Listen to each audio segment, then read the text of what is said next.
আজি হাঁহৰ মাংস ৰান্ধিবলৈ লৈছোঁ 14টা হাঁহৰ মাংস আছে ইয়াত আজি প্ৰথমবাৰৰ কাৰণে ইমানখিনি হাঁহৰ মাংস মই একেলগে ৰান্ধিবলৈ লৈছোঁ আৰু এই মাংসখিনি ৰান্ধোতে এটা মই সম্পূৰ্ণ সুকীয়া ধৰণৰ সম্পূৰ্ণ বেলেগ ধৰণৰ মই ৰেচিপি প্ৰয়োগ কৰিম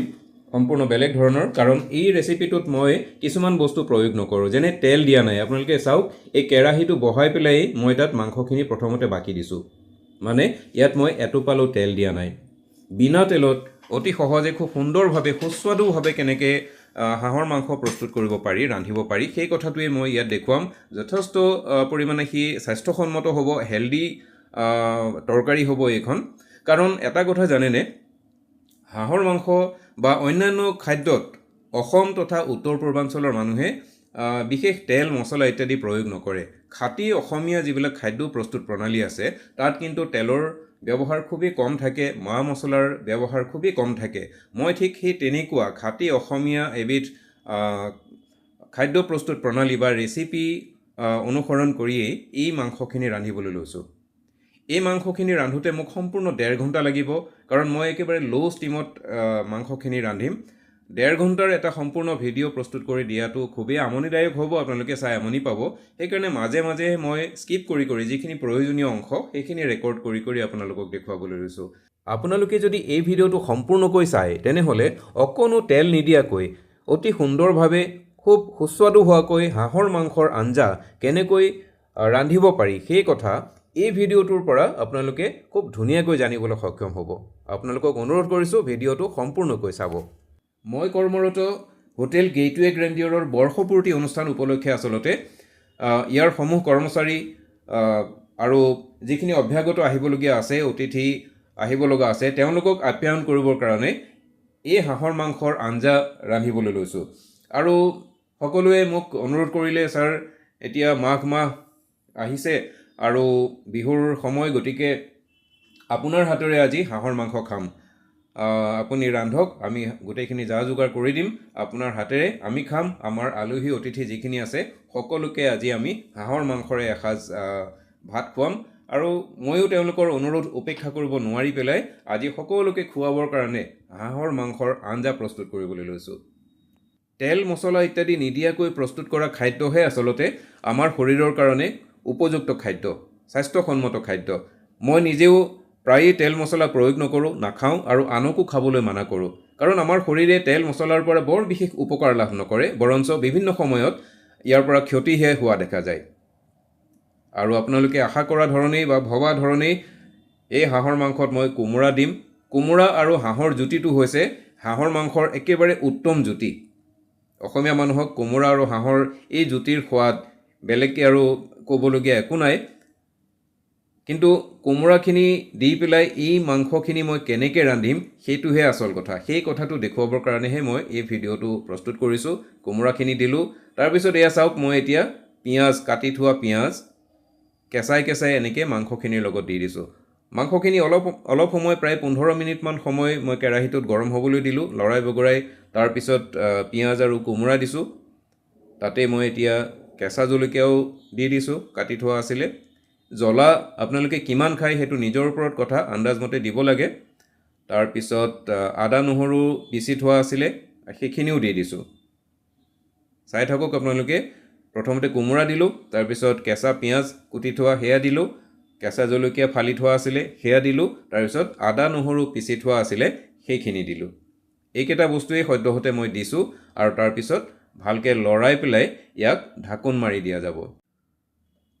মই ভিডিঅ'টোৰ আৰম্ভণিতেই কৈছোঁ যে মই এই মাংসখিনি ৰান্ধোতে গেছৰ জুইটো একেবাৰে বঢ়াই নিদিওঁ একেবাৰে ল' ফ্লেমত মাংসখিনি ৰান্ধিম সেই কথাটো আপোনালোকে মনত ৰাখিব লাগিব যে সোনকালে সিজক বুলি যদি জুইটো বঢ়াই দিয়ে তেতিয়াহ'লে কিন্তু নহ'ব একেবাৰে ল' ফ্লেম জুই একেবাৰে কমাই ৰাখিব লাগিব চৌকাৰ আৰু তাৰপিছত প্ৰায় 10 মিনিট 15 মিনিটৰ মূৰে এনেকৈ লৰাই থাকিলেই হ'ব মই এতিয়া এই মাংসখিনিত আদা নহৰু পিঁয়াজ কোমোৰা এইখিনি দিয়াৰ পিছত ভালকৈ লৰাই পেলাই এতিয়া ঢাকোন মাৰি দিম এটা কথা মন কৰিছেনে কোমোৰা গোটেইখিনি কিন্তু মই একেলগে দি দিয়া নাই আধা দিছোঁ আৰু আধাখিনি কোমোৰা অলপ পিছত দিবৰ কাৰণে থৈ দিছোঁ প্ৰায় 15-20 মিনিটমান সিজিবলৈ দিয়াৰ পিছত এতিয়া মছলা দিয়াৰ সময় মছলা অন্য একো নহয় নিজে প্ৰস্তুত কৰি লোৱা জিৰা আৰু ধনিয়াৰ পাউডাৰ বজাৰৰ পেকেটৰ মছলা মই প্ৰয়োগ কৰা নাই জিৰা আৰু ধনিয়া ৰোষ্ট কৰি পেলাই তাকে মিক্সিত পিচি লৈছোঁ খুব ধুনীয়া গোন্ধায় তেনেকুৱা মছলা অলপমান দিছোঁ বেছি নহয় জিৰা দিলোঁ তাৰপিছত এতিয়া অলপমান ধনিয়া পাউডাৰ ছটিয়াই দিছোঁ আৰু কি দিওঁ চাই থাকক এনেকুৱা মছলা কিছুমানে কিন্তু গৰম মছলাও প্ৰয়োগ কৰে দেই লং ইলাচি ডালচেনি সব দি দিয়ে মই সেইবিলাক নাই দিয়া আৰু এতিয়া এয়া দিছোঁ জালুকৰ গুড়ি জালুক অলপমান একেবাৰে মিহিকৈ পাউডাৰৰ নিচিনাকৈ গুড়ি কৰি লোৱা নাই অলপমান ক্ৰাছ কৰি লৈছোঁ তাৰমানে জালুক অলপমান মাজে মাজে গোটা গোটা হৈ আছে তেনেকুৱাকৈ দিলোঁ ৰ'ব মই চেফ কেপটো পিন্ধিবলৈ পাহৰিছিলোঁ মাজতে খুলি থৈছিলোঁ চেফ কেপটো পিন্ধাৰ খুবেই দৰকাৰ আচলতে চেফ কেপ পিন্ধাৰ কাৰণটো হৈছে কি মূৰৰ চুলি যাতে সৰি পেলাই কিবা কাৰণত তাত খাদ্যত পৰিব নোৱাৰে আঞ্জাখন ৰান্ধি থাকোঁতে যদি চুলি এডাল তাত পৰি যায় কোনোবাই খাই থাকোঁতে যদি পায় তেতিয়াহ'লে সেইটো একেবাৰে ঘৃণনীয় কাৰবাৰ হয় খুব বেয়া লাগে তেতিয়া তো সেইকাৰণেই সেইটোৰ পৰা বাচি থাকিবৰ কাৰণে চেফবিলাকে কেপ পিন্ধে বা টুপি পিন্ধি লয় বিভিন্ন ধৰণৰ বিভিন্ন ষ্টাইলৰ চেফ কেপ আছে মই পিন্ধি থকাটো কাগজৰ আৰু কিছুমান কাপোৰৰো থাকে বগা থাকে বা গ্ৰে কালাৰৰ আজিকালি বিভিন্ন ষ্টাইলৰ বিভিন্ন ডিজাইনৰ চেফ কেপ ওলাইছে খাদ্য প্ৰস্তুত কৰোঁতে আমাৰ চেফবিলাকে সেইকাৰণে কেপ পিন্ধি লয় যাতে চুলি সৰি পেলাই খাদ্যত পৰিব নোৱাৰে মাংসখিনি কম জুইত সিজি থাকিবলৈ দিছোঁ এতিয়া উতলি আছে ধুনীয়াকৈ আৰু এইখিনি সময়ত মই কেইটামান জলকীয়াকৈ ফালি লওঁ সময়খিনি সৎ ব্যৱহাৰ হ'ব মাজতে অৱশ্যে কথা এটা ৰেকৰ্ড কৰিবলৈ থাকি গ'ল সেয়া হৈছে নিমখ হালধি আৰু এই যে আধাখিনি কটা কোমোৰা থৈ দিছিলোঁ সেইখিনি মই কেতিয়া দিলোঁ মছলাৰ গুড়িখিনি দিয়াৰ পাছত প্ৰায় 20-25 মিনিটমান সময় সিজাৰ পিছতহে মই বাকী থকা কোমোৰাখিনি আৰু নিমখ হালধি দিছোঁ কোমোৰা দুবাৰ এইটো কাৰণে দিছোঁ যে প্ৰথমতে দিয়া কোমোৰাখিনি গলি সিজি যাব গ্ৰেভি হৈ যাব আৰু পিছত দিয়া কোমোৰাখিনি অলপ গোটা গোটা হৈ থাকি যাব আৰু এতিয়া 1.5 ঘণ্টা সম্পূৰ্ণ হ'ল আমাৰ হাঁহৰ মাংসৰ আঞ্জাও ৰেডি পৰিৱেশন কৰিবৰ কাৰণে এয়া দেখিছে পুৰা ৰেডি হাঁহৰ মাংসৰ আঞ্জা আৰু এতিয়া ফিনিচিঙৰ সময় মানে কেঁচা ধনিয়া পাত কুটি থোৱা আছে তাৰে এমুঠি লৈ পেলাই মই ছটিয়াই দিলোঁ আমাৰ আঞ্জা এতিয়া পৰিৱেশন কৰিবৰ কাৰণে সাজু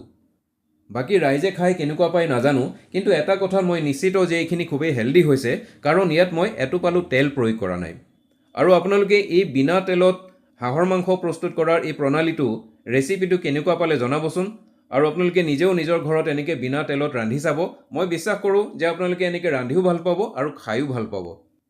ভিডিঅ'টো আশা কৰিছোঁ আপোনালোকে ভাল পাইছে আৰু যদি ভাল পাইছে তেনেহ'লে শ্বেয়াৰ কৰিব শ্বেয়াৰ কৰিলে কি হ'ব অন্যান্য মানুহো জানিবলৈ সক্ষম হ'ব কেনেকৈ বিনা তেলত হাঁহৰ মাংস প্ৰস্তুত কৰিব পাৰি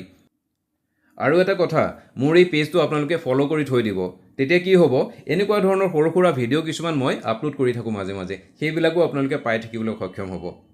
আপোনালোকে ভিডিঅ'টো সম্পূৰ্ণকৈ চোৱাৰ কাৰণে অশেষ ধন্যবাদ